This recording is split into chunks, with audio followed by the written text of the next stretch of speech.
Hello guys, welcome to the Airbook channel. In this video, we are going to discuss the top 5 cameras which you can buy under 30,000 rupees in the used market. So keep watching.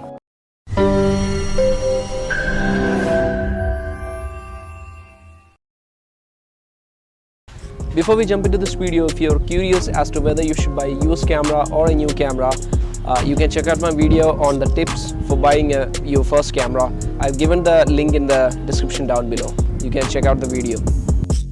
Okay, so number 5 on our list is the Panasonic G85. This is an advanced mirrorless camera which was released back in 2016.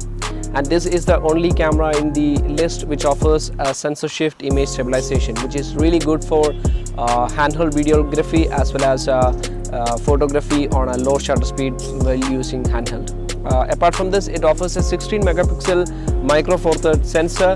Other than that, it also offers a fully articulating screen, a microphone jack, and touch and Wi-Fi capabilities are in the camera, which is really good for entry-level filmmakers and YouTubers and vloggers. One of the downside I see in the camera is one is the battery life. Being a mirrorless camera and with the electronic viewfinder, the battery will be draining really fast compared to a DSLR. So being a micro four third, I think you can't expect much low light performance from this camera. Being a Lumix camera, the lens options available on the market will be really less compared to Nikon or Canon. Especially any third parties lenses are not available for this brand. So you have to bear in mind these two cons of this camera before buying this camera. For videography, I think this is the best camera in the list I've prepared. As for the buying price for this camera, I think anywhere around 27 to 30,000 rupees will be a good bargain for this camera, as this is not an entry level, it's a kind of like a advanced mirrorless camera. So that would be good enough for this camera. Okay, so next on our list is the Fujifilm X-T100. This camera was released back in 2018 and it is another mirrorless camera which offers a 24 megapixel APS-C CMOS sensor. This camera features a 4K video, same as that as the G85, but being an APS-C sensor, it has a really good low light performance compared to G85. Moving on with the other features, tilting screen, for built-in Wi-Fi, it has a 6 frames per second continuous burst shot and it offers 91 autofocus points. Also has microphone port which will be good for vlogging and YouTube content creation to get a good audio quality. The major cons I found on this camera would be same as the G85, the lack of good lens options. If you want to upgrade from the kit lens to a good prime lens, you will face a lot of issues getting hold of a good budget lens under this price range. Also the battery life, being a mirrorless camera, this also has a really bad battery life. For photography, I think it will be good, but for videography, you'll have to spend some money to get an extra 2 or 3 batteries under your hood. Now the buying price for this camera would be anywhere around 22 to 24,000 rupees. The rest of the money you can spend for a good lens. Next on our list is the Sony a6000. This camera was released back in 2014 and you guys might be wondering how this 7-year-old camera is still in the list for 2021.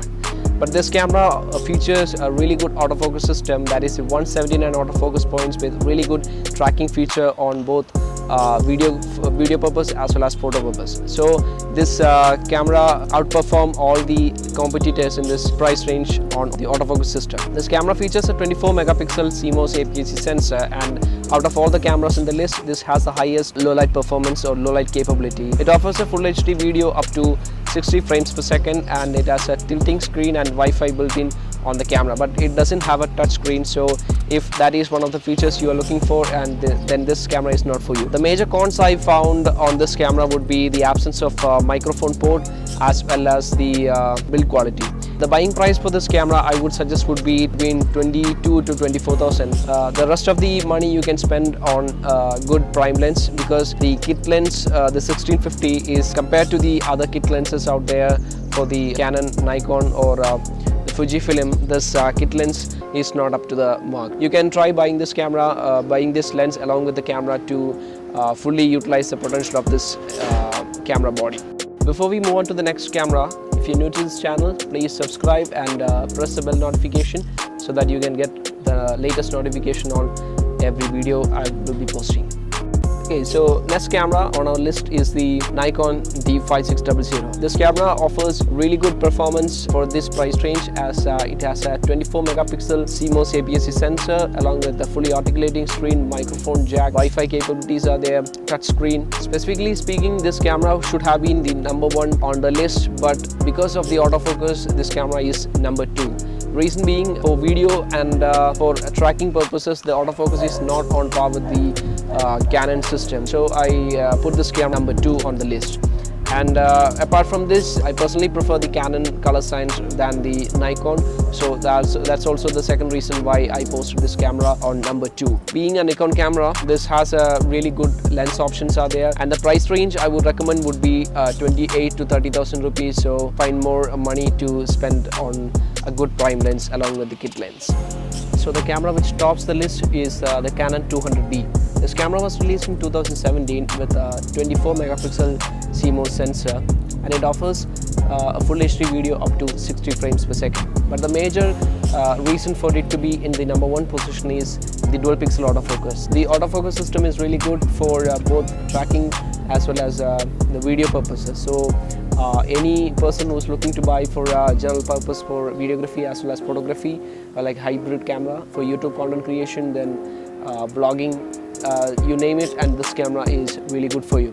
This has a fully articulating screen with touch and Wi-Fi built-in, and of all the camera brands I've used so far, the Canon has the best Wi-Fi mobile application, be it for sending images as well as for remotely accessing the camera. And another feature I would like about the Canon is the wide range of lens options, budget lens options. Being a DSLR, it has a really good battery life as well as quality is really good.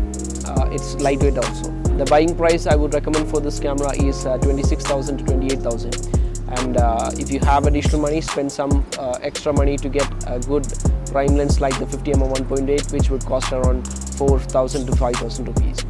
So that's all for today's video, and I hope you enjoyed the 5 cameras. If you have any more recommendations of camera under this price range, feel free to mention that in the comment section. Also, if you want to have a top 5 list for any other budget range, you can drop it down here, and I will make sure to get back with you with another video. So thanks for watching, and see you next time.